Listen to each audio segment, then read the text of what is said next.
I think we're going to undertake a very ambitious plan.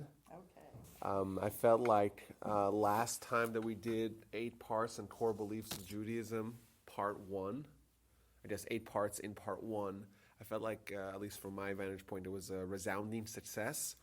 So I figured we'd try to tackle another huge element and huge pillar of Jewish life and kind of go through it systematically and examine all the issues, but all the basics, all the fundamentals, and kind of get deeper and deeper, more granular into a subject that we kind of all know a lot about, or at least we think we know a lot about, but it's maybe kind of disjointed. It's not clear, it's not organized, it's not focused. We don't know how all the things kind of work together and the like. So, and that is, of course, Torah.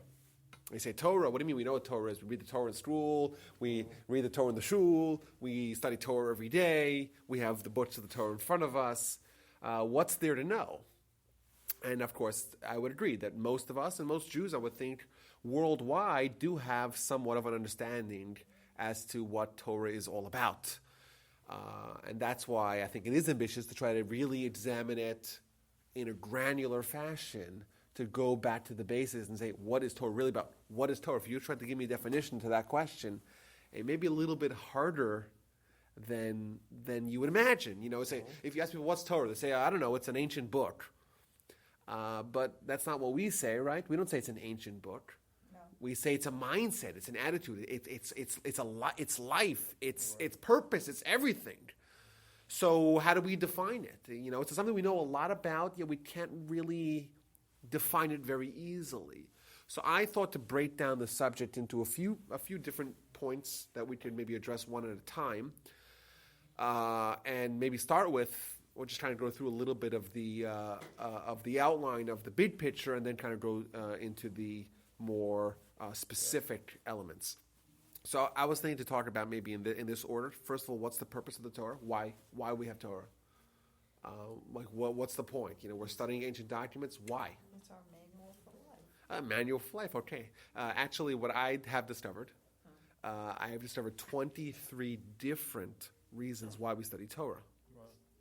Which is obviously a lot more than, yes, the manual, of course. These are catchphrases, but to go through and kind of go through the sources and what does Torah do to a person, how does Torah transform a person, why is Torah so central in our perspective of Tikkun Olam that we've spoken about in the past, how Torah really is all we've got in life. It's what defines us as a nation. It's what enables us as a nation to do that we can, but really we must do. It's the only thing that saves the world from absolute doom. If we didn't have Torah, we wouldn't have anything. The verse says, it's brought down in the Talmud in Shabbos, that if we don't have Torah, the Almighty wouldn't create the world. Think about that. Everything, all the people running around trying to make a living, all the people who are sick in the hospital, all the people who are at these political rallies, everyone, all of life, all the cosmos only exists because of Torah. Torah is much more than an ancient book. It's the lifeblood of the universe. Well, the cosmos exists because God created it. Oh yeah. But all of the central point, the thing, the lever, the fulcrum of the universe is Torah. Right. So it's a lot more than just a very narrow definition. That's the first thing I was going to do. And then the plan post that would be, okay, we know why we have Torah, but let's examine what we have. So we have, of course, written documents like we have in front of us today. We have, of course, oral traditions that were later on written in books. And if it's oral, why was it written? And all those kind of questions. What's the Talmud? How does the Talmud work? How do we know that it's all true? What can we prove about the authorship of the Torah? Is there any evidence to bolster the claim that we have had that this is a book authored by God? How the written and oral Torah work together and kind of the fascinating intricacies of that relationship. A little bit of a guide to Jewish literature. And of course, what are the roles and limitations of rabbis? Because I speak to people all the time and they say, well, that's rabbinic Judaism. As opposed to? I don't know. To me, Rabbinic Judaism is a catchphrase for a claim that rabbis invented Judaism, or part of Judaism that we have today. And we have to actually examine the facts. What does the written Torah say? What does the oral Torah say? What is the specific role? What's the idea of them making rabbinic law, for example? We have a few rabbinic mitzvahs that we do. We have many, many, many, many rabbinic edicts that we observe. Why would they do it? Why can't we just follow what the Almighty says? Why do we have to do what the rabbis say? Et cetera, et cetera. Of course, we're going to talk along the way as well about how the traditional Jewish perspective on higher Bible criticism, in the form of textual questions that we have about the Torah, B, in the form of kind of theological or philosophical questions in the Torah. I think we'll probably also talk a little bit about kind of some of the big picture questions that people have, like, if God exists and the Torah is true, how come things seem to be different than we would have imagined them to be as well? So that's the goal. Like we said, it's a little bit ambitious, but I feel like if we bite off a little bit every week, or take a narrow kind of avenue towards the big goal, eventually we get there. That's what I think we can do. Hopefully, we'll be successful in it. I think that our success in the past gives me hope that we can do it. Maybe we will. Maybe we won't. Let's start. Okay. So I think a good way to approach the subject is kind of first documenting the obsession that we've had with Torah. If you look at ancient histories, if you look at recent histories, if you learn about the history of the Jews in the medieval times, what you find constantly that Jews are obsessed with knowledge, with education, and primarily with knowledge and education of Torah. We find in ancient testimonies from non-Jewish sources, Jews are obsessed with learning. They're always studying. Everyone's literate. They're always engaged in the pursuit of wisdom. We find histories in medieval times where under threat and under persecution and under crusade and inquisition, the rabbis are huddling in caves and studying. And we have times where the Jews they're being kicked out of the land, they're being kicked out of their homes, they're being kicked out of the countries, and what do they take with them? Their books, their manuscripts, right? We have historical accounts of rabbis in the medieval times who were, just instrumental in writing a tremendous corpus of wisdom that is a definitive of that, representative of that era of scholarship. And they were so obsessed with writing, they wrote so voluminously that there were times where they were stuck in caves and they didn't have any ink, and they pricked themselves and drew blood and used blood to write Torah with. Just an incredible dedication and obsession. The Talmud tells a great story of Rava. Rava is the name that is the most common name we'll see in all of Talmud. Great scholar. And there was once an episode where a heathen, right, someone who doesn't believe in Torah, a min or a tzidoti, a Sadducee, sees Rava studying. And he has his hands under his body. And he's being so aggressive in his study, and he doesn't realize that his hand is under him, and it's kind of losing its blood, and it starts bleeding. And he's bleeding profusely, and he doesn't notice because he's studying. I think I tell him, "Are you crazy? Look at you. You guys are nuts. You see, you see people like studying, and they're so involved and so enamored and so taken and so just oblivious to anything else that the guy's bleeding. He doesn't notice it." And these, does it sound healthy? No. That's what the guy was telling him, right? But these are the heroes. Those are the heroes. Rav is the hero of the Talmud. And it's a hero who has an obsession. So obsessions usually aren't healthy. But apparently from the Jewish perspective, obsession with Torah is very healthy. And the question is why, of course. This is all a setup. Why are we so obsessed with Torah? To give a modern example, there have been several documented episodes recently of great scholars undergoing surgery without anesthesia and not at all reacting because in their mind was totally preoccupied with Torah. And we know, you're a doctor, you could confirm this, that if your mind is absolutely focused on one thing, you could totally not notice. People could be shot, and they're engaged in the battle, and they don't notice till much later that they were shot. But if you're shot, you feel it, of course. But it feels like a sting, and they just keep on going, and then unless they have a loss of blood, they pass out. How's that possible? If you're engaged in something, if you're focused on something that you put all your mind towards, you won't notice pain. That's the adrenaline surge. Exactly. So the rabbi is studying, and he tells him, okay, you can do surgery. And he's in his head, he's studying, and he's thinking about Torah, and he doesn't feel when they're cutting him up and doing surgery. And these are the heroes of Judaism, and it has been throughout history. And we know the Jews never had illiteracy, almost never had illiteracy. We know that the yearning of all the Jews throughout history was to be a scholar. Today the Jewish mothers want the kids to be doctors. It used to be they want them to be scholars, till very recently. And the question is why? Why so obsessed? In the Talmud's times, what was the greatest insult you could possibly level upon someone? In the Talmud times? Yeah, the ancient times. The worst thing you could possibly label someone is a rake. Rake means someone who's empty. To be empty, to be an airhead, to have nothing going on upstairs, so to speak, that's the greatest insult, because the thing that everyone values is knowledge. And if you don't have that, you're a nothing. You're a loser. You have nothing going for you. What value do you have? And I think even today, you say, well, ancient times. What about today? You know how many people there are in Israel today whose sole occupation is Torah study? Lots.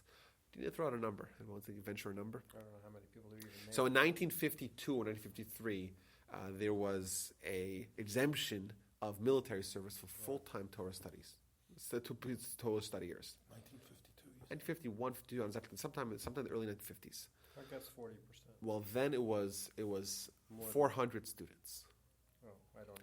Today, there's 150,000 students whose sole occupation is Torah study. Out of 6 million. Well, that's the... No, I'm asking you. Yeah, the nation's 6 million, but there's old people, young people, immigrants, etc. Now, what I wonder... 150, exactly. Just studying Torah. So That's right. you want to Scholars. estimate half is men? But Huh? It's probably a lot more than half of them are men. Yeah, but the ages are different too. Oh, you're saying the half of the society, right? But the scholars are almost exclusively men. Now, what does that mean?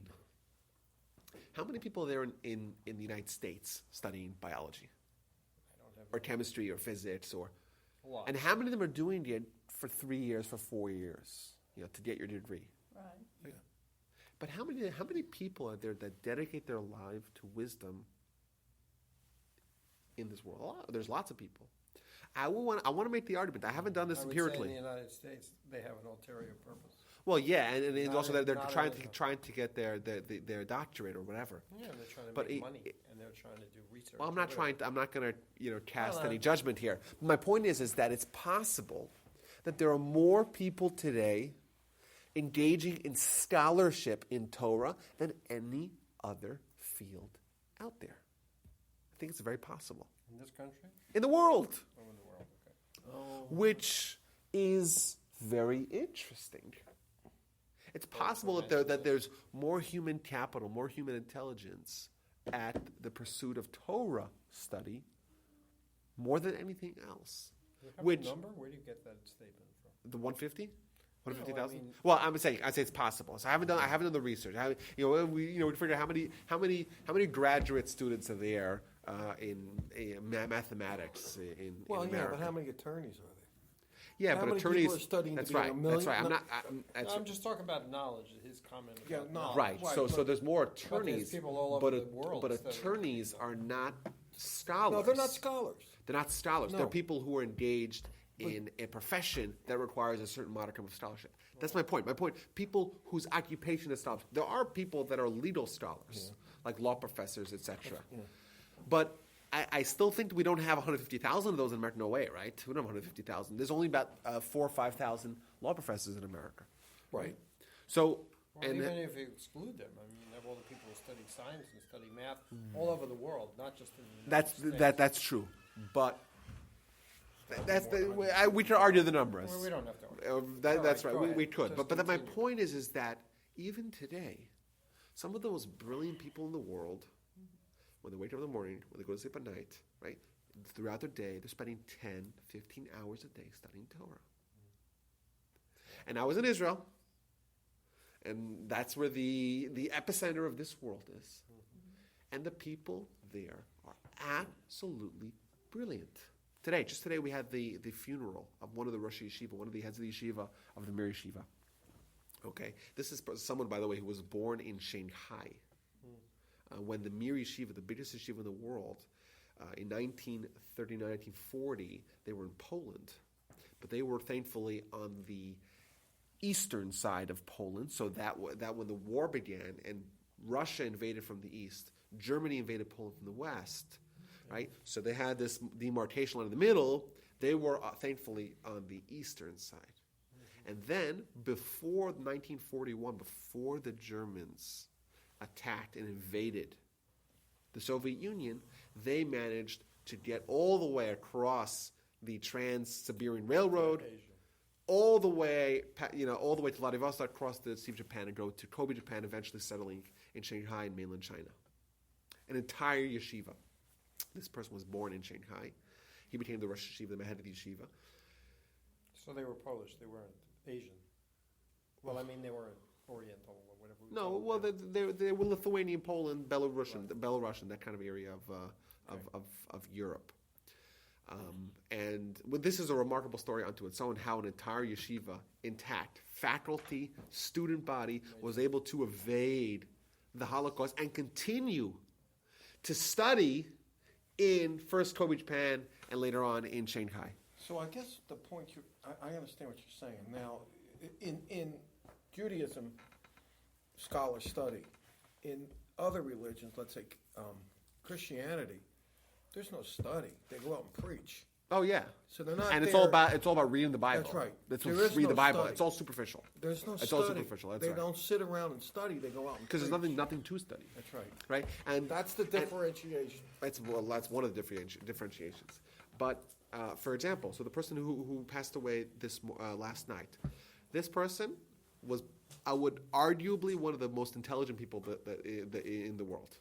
This guy, I'm telling you, I've heard him speak. He knew all of Talmud by heart. He knew all of the commentators. His name is Rabbi Rafal Shmulevitz. Okay. Just a renowned genius and savant, like who knew everything by heart. How old was he? He was 78. He suffered from ALS. But if you would go, I consider myself somewhat equipped intellectually. Yes.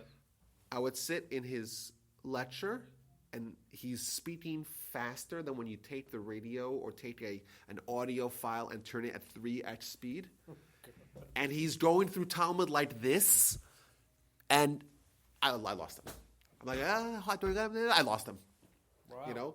Just unbelievable, unparalleled genius. Okay? And these people are invested their lives in Torah study.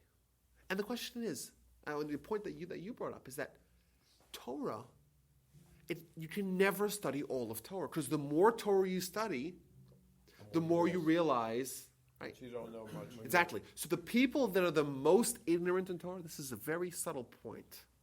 Who's the most ignorant in Torah? Me. Well, no, right? The people that know the least think they know the most. Oh, well, that's always the way. But the people that know the most, the people that are just world-class geniuses that spend all their life studying Torah, they know how much more there is that they don't know. I'll give you guys an example of this, which is it's an unfathomable thing. And this is kind of maybe a little bit of an insight as to what Torah really is, because Torah is God's brain. That's the simple answer, right? Torah is God's brain. God's brain. mind. God's intellect. Now, as we explained with God, we cannot fathom God because there's no limits. right. Now, what if we peer into that brain? The more we peer, the more we realize how no limits there is. So the deeper we get, the deeper we realize that there's more to go. More to go. Right? So, I'll give you guys an example. This is an amazing story in the Talmud. The Talmud tells of Rabbi Akiva. Rabbi Akiva was the greatest scholar of his time. And he had, there's a particular law, very esoteric law, about the Levirate marriages when the brother who dies has two wives. One of them is the sister of the brother who's alive. Very complex, might never happen, right? Very complex law. And they heard a rumor, the rabbis hear a rumor, this is from the Talmud Yevamos. The rabbis hear a rumor that there is this renegade scholar at the other end of the country who, in this particular law, he rules against Rabbi Akiva, but against the plurality of the scholars. So one of the rules in Talmud is that when you have 500 scholars, one guy says one way and 499 say the other way, we follow the plural. That's one of the rules, right? You follow the majority. So they hear about this guy at the other end of the country who rules against the majority in this very esoteric law. So they go there and they talk to him, they start talking, they start studying, and finally they kind of bring the conversation towards this law. And he tells him, "Oh no, I'm with you guys. Of course, that the law is that she is prohibited. You can't marry her, not the co-wife."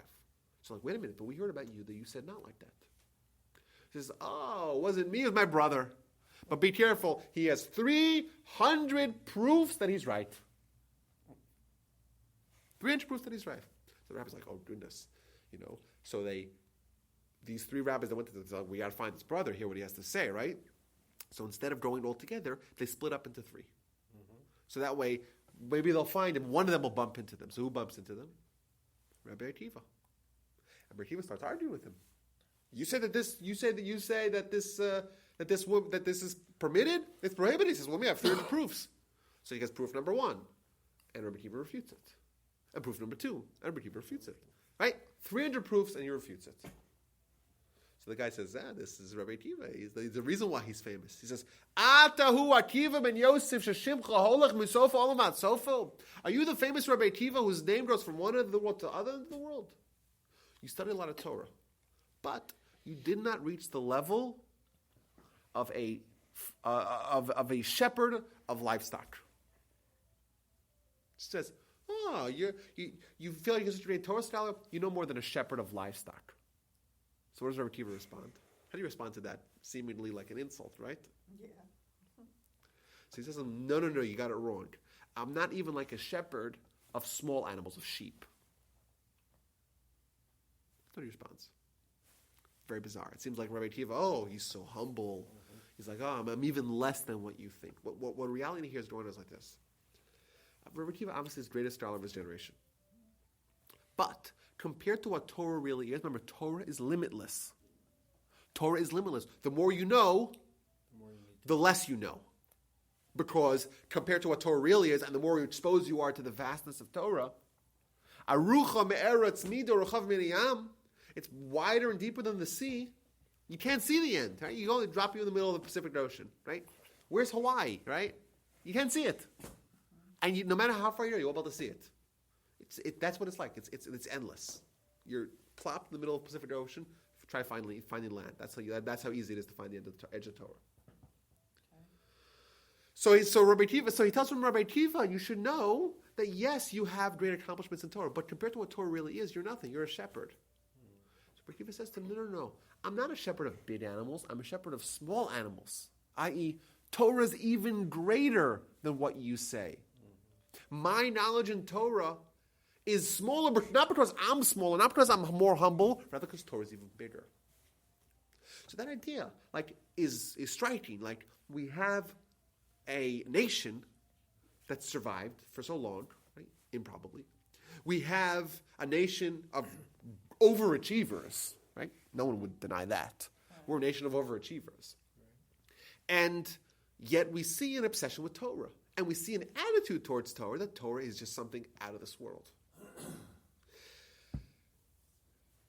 And this perhaps could explain something that Maimonides writes. Maimonides is of the opinion that a person must work. A person's got to work, right? Very famously.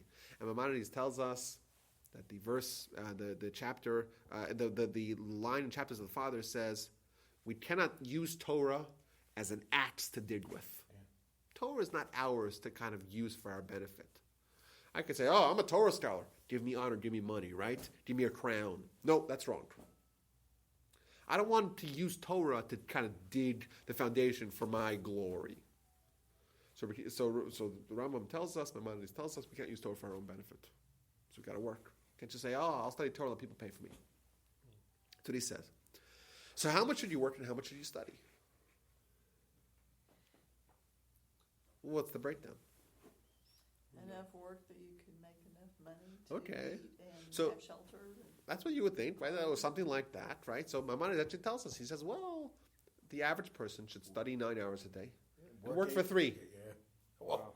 That's what he says. And by the way, I saw this recently. If you Google how the average American spends his time, You're right. He only works 3 hours a day. the number that I saw was 2 hours and 59 minutes of actual work. That's fine. Not like fooling around on the internet or like getting your Not coffee, in my house, but okay. which was to me was very interesting. The average American actually works for 3 hours. So what do we do the rest of the time? We're watching television. We're wasting time on the phone, on our phone. We're having leisure, right?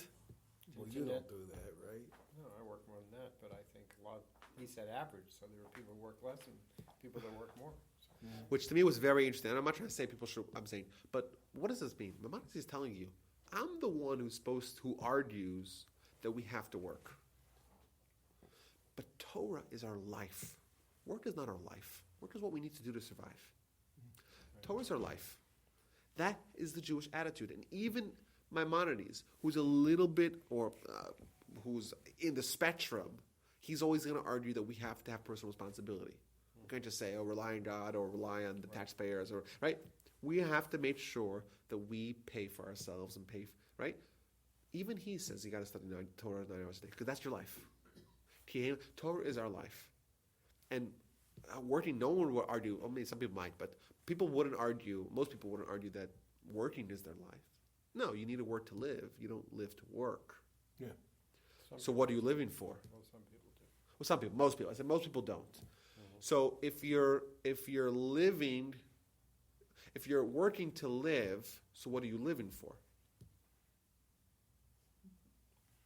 Your children. Some people say they're children. So you're saying someone who doesn't have children has no life.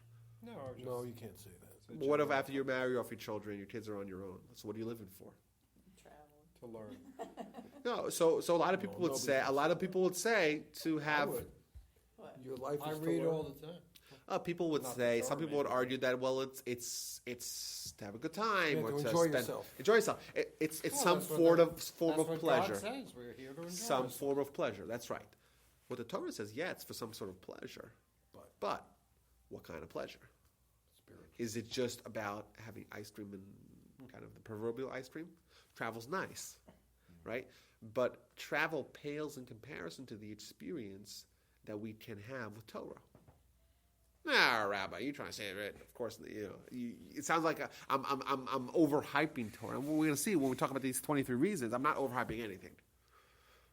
But when we say, what are we living for? We're living for God, and by extension, we're living for Torah. That's what we say as Jews. Ki heim chayenu v'orech yameinu uvehem negem v'layla. That's what we say every night. For it is our life. This is what we do in our lives, and that's what we study day and night. So how many people in Israel do you think, other than the 150,000 that study the Torah, what are they living for? The rest of the population is not studying Torah day and night, so they must be doing other Yeah, so what's interesting is that there's a new law now being proposed. I think it's called the Israel Basic Law, which is going to kind of define what Israel's about as a nation. And part of it is going to be kind of establishing that Israeli law is inspired by Torah law. It's going to change the official language from Arabic and Hebrew to Hebrew alone, and kind of link the modern state of Israel to the Torah's view of the state of Israel. So even though there may not be the majority or 40-50% of the people that dedicate their lives to Torah study, there are a lot of people that don't dedicate their lives to Torah study, but study Torah in the morning before they go to work, or study Torah at night after they go to work, or have a Torah study session during work during the day, right? Or listen to Torah in the car, because they want to work or they have to work, but that doesn't mean that they're ignoring Torah. But I think even the nation at large in Israel, and I think it should be in America as well, for sure from our perspective, people that are more engaged with Torah, is that our life is about Torah. And yes, does that mean that all of us can or should be studying Torah all day? No. But it does mean that it is the guiding light behind what inspires us as a nation. It's what we try to do as much as we can. What do you mean by we? We as a nation, Jewish people. Is we learned spiritual people, or is we collectively all of us? All of us. Unless we understand Hebrew verbatim. Right. We really can't study the Torah. That's right. That's not true. That's not true. I don't agree. I don't agree. You don't agree? Thankfully, in the past 25 years, there's been an explosion of content available for those who only speak English or French or whatever, Spanish. Right? Art Scroll made it very easy to study Talmud. Isn't there a lot of subtleties in the letters? Well, there's a lot that you can't get. That I can't really learn. That's true. He and I can't study Talmud. Of course you could. Well, not in the way you study True, that's true, Talmud. because remember, most of the commentaries Are spread out all over. Not only spread out over, but they're all in Hebrew. I mean, Right. the Talmud itself was translated, but there's still a lot that's not translated. Maimonides, for example, was never translated. It was, but not in a really good way, not in a total way, not like top to bottom. All the commentaries, all of the Rishonim, all the medieval commentaries that we talk about, that they add so much to the experience of Talmud study that's not in Hebrew. But still, I want to tell you guys, I had a student when I was still in Israel, teaching in Israel. I had a student that came to Israel. He was 20 years old, maybe a year from school, whatever. And I sat down, I'm talking to him, and he tells me he doesn't read Hebrew. This is clearly an intelligent guy. He's motivated. He's ambitious. He wants to learn. So I say, okay, well, let's change that. So I took this piece of paper. I cut out 22 pieces of paper, and we made flashcards. Mm-hmm. And the next day we tested him. He knew all the letters of the Hebrew.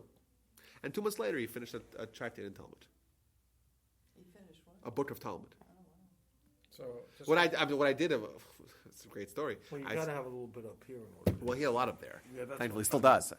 When I was in Israel a couple of weeks ago, I popped in to visit him and his wife now and daughter, and kind of he built it himself. I'm saying we helped him along the way, but he built, and he's now a tremendous Torah scholar. Now, so does that mean that you are doomed to a life of ignorance because you don't have any Torah? No. It's a question about motivation, but also not only that, even if you're not as motivated as this guy, who was one of a million, but you could still do as much as you can with everything we have available in English. I have a study partner here in Houston. I don't believe any of you guys know who he is, and he doesn't read Hebrew yet, but he studies 3-4 hours of Torah a day. Now he's a very accomplished professional. he doesn't read Hebrew? He doesn't read Hebrew. So how does He study reads the English. Torah just in English? So he gets all the books in English, and I recommend books, and he buys them and he reads them. He actually reads them, and he does 3-4 hours of Torah study a day. Do you have any more room? Huh? Do you have any more room? What do you mean? And you're, Of course I have room. I study with him. I would like to learn. Well, there you go. Well, we'll talk. We'll make a date afterwards. But this. So yes, there are limitations. It's much harder, especially later on in life. But I tell you what happened with this guy in Israel. Like, to me, this is my pride and joy. I started studying with him. First we taught him how to read and whatever. I remember I was with him, sitting him. I have his little daughter on my lap. This is kind of like nachas for me, right? So I'm sitting there, and we had gone out to get some pizza in the afternoon in Israel. So he doesn't know. I'm going to bench. I'm going to say the prayers after the food. He doesn't know how to say the prayers, right? Mm-hmm. I say, "Oh, you're not going to say it? Of course you're going to say it." So I say, we took it. I said, "I'll say every word, and you'll say after me." So he did Baruch, and he said Baruch. He just listened to what I said and said it, and he reminded me about it this time. How I kind of pressured him. No, what do you mean? You gotta say it. And yes. To him, it was like he had no idea what he was saying, and it sounded like someone you're just copying the guy in Chinese or in French, just enunciating what you hear. But he actually did it. And look at him now, So, of course, it was his motivation. But the fact that he was motivated enabled him to really quickly, really rapidly become a great Torah scholar. Now, the reason why how he finished a book of Talmud is also interesting. I had another student. Oh, he wasn't really my student. He was kind of the student of the institution who had a year prior come to the yeshiva. Now he was 3 weeks after passing the bar. Passed the bar. 3 weeks later, was on a 3-week trip to Israel. He started loving Torah study. He's like, oh, I'm all in. So he's like, oh, I'll defer my payments, whatever, on my student loans, and just, I'll stay here for a couple of months. And he ended up, he's still there. Never came back. He's still there. When I was in Israel a couple of months ago, I went to visit him, and I had his 2 boys on my lap. It was a lot of fun as well.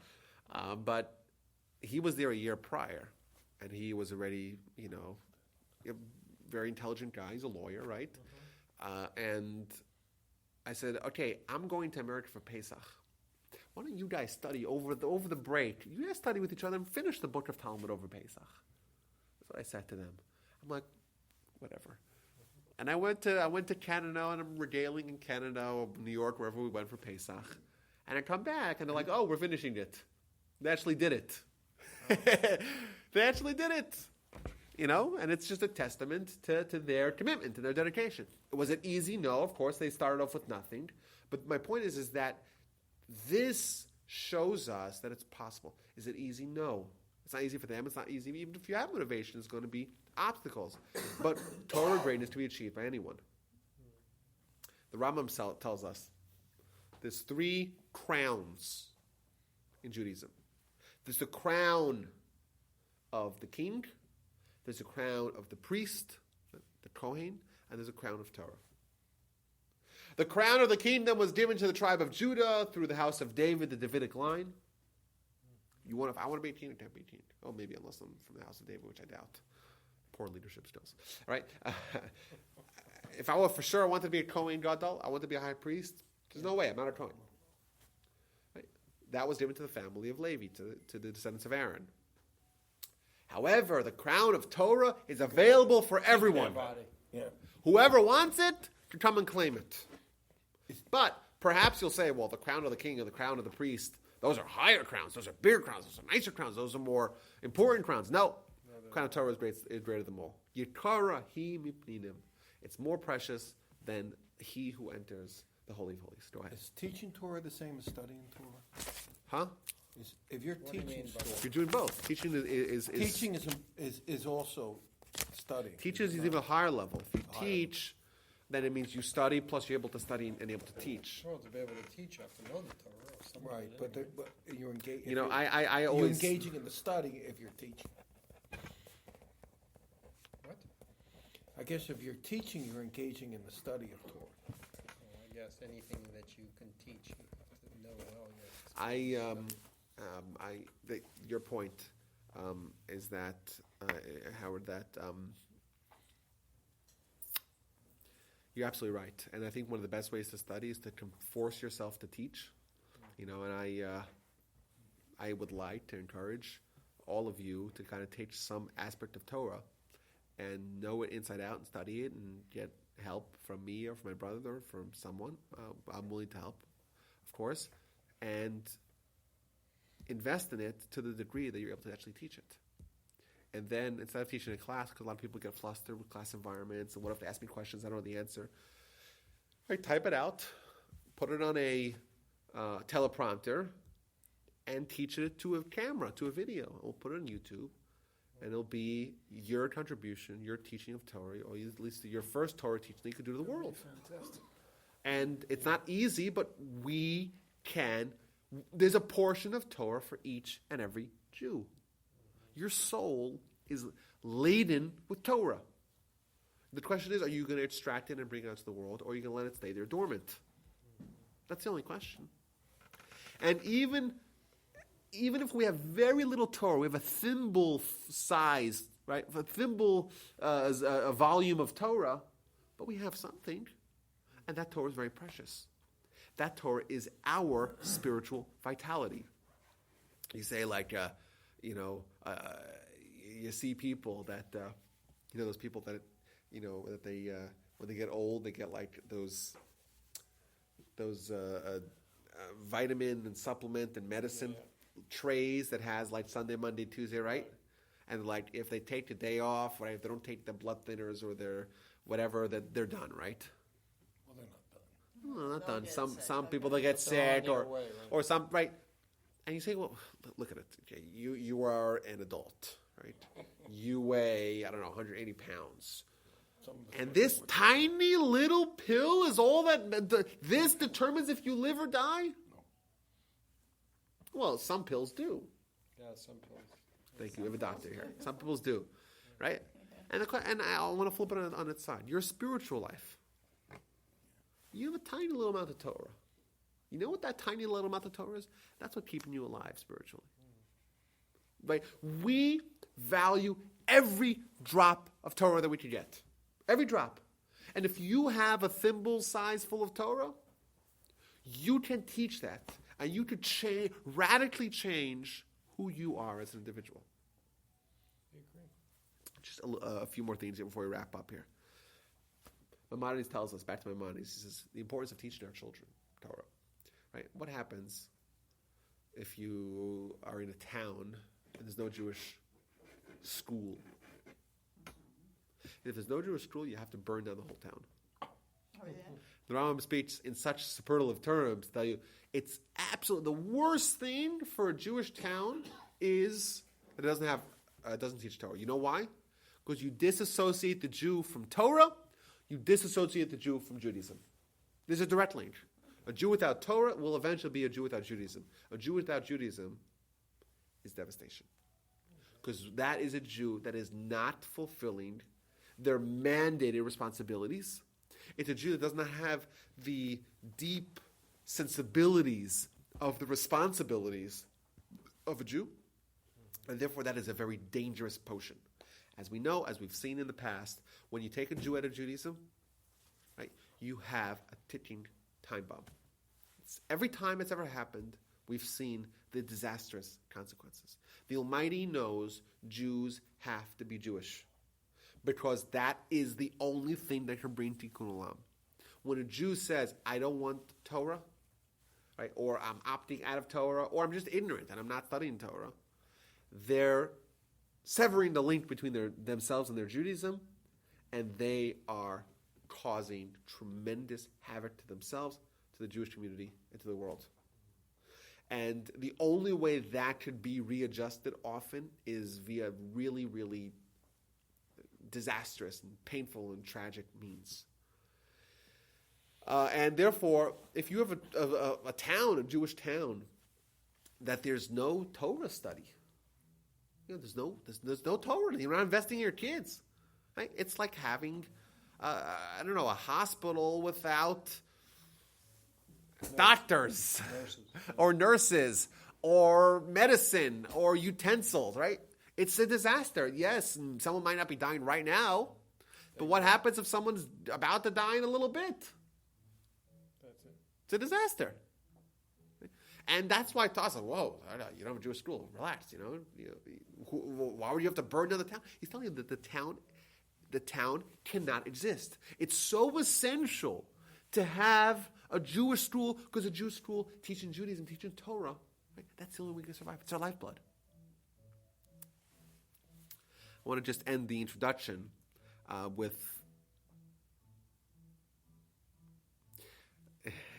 a statement which I think kind of should, if we had any doubts as to the supremacy of the Torah, that should be squelched immediately.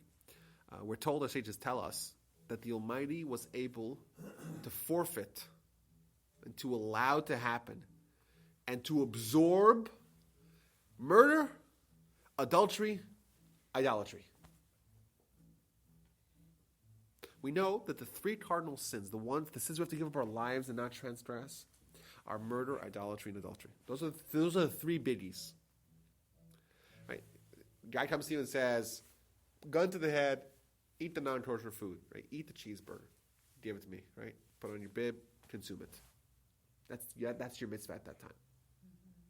And guy goes, right, that's okay, the Shabbos. Don't wear tefillin, right? Any mitzvah, right?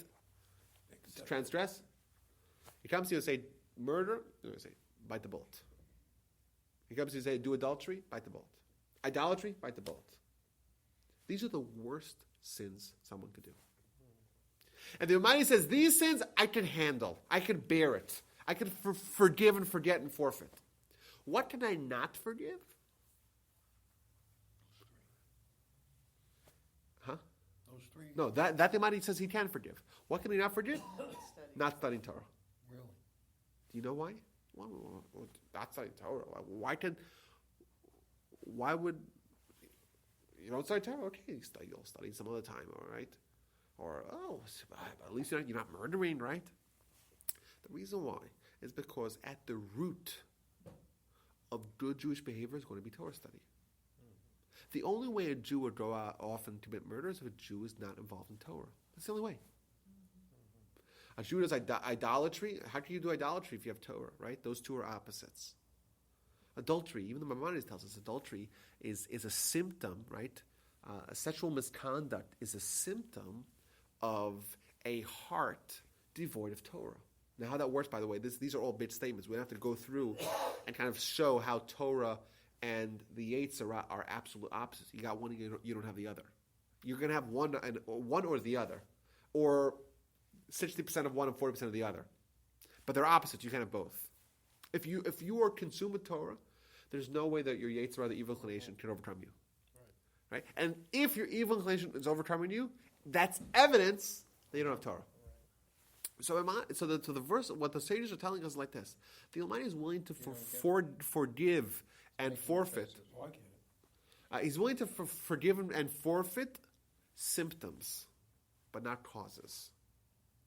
The symptom of lack of Torah, idolatry, adultery, murder. Those are symptoms. The Almighty is willing to forgive the symptom, but the mothership of doom, of abandoning Torah, that the Almighty is not willing to forgive. So that's an introduction, right? Next week we're going to go through 23 reasons. I don't know. I doubt we could do it all, but each one of them, it's its own idea. So we're trying to genuinely investigate the matter of what is Torah, why is it so important, how is it so central in the Jewish worldview. And I think if we find 23, or even if we only had 10 or 17 or 5 good reasons why it should be so essential, it would be worth of our investigation. When we see the overwhelming reasoning behind why Torah is so central, I think that would do a lot to kind of pique our interests into examining this very central topic in Jewish life. Thanks a lot, guys. This is a pleasure as usual. Thank you for staying, and I look forward to seeing you guys next week. And we have to schedule time. Would you email me